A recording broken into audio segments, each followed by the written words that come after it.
Hello guys, welcome to this channel. Today we are going to learn how we can make bold text on WhatsApp. Okay, let's get started. First of all, open your WhatsApp and after you have opened your WhatsApp, you can click on your room chat to create a text.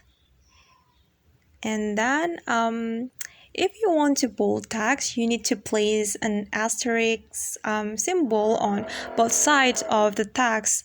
Okay, I'm going to give you an example. Let's try it together. Okay, type asterisk symbol like this. Alright, and bear in mind guys, don't put space between the asterisk symbol and your text because the bold won't work if you do it. Okay, let's try it one more time. Alright.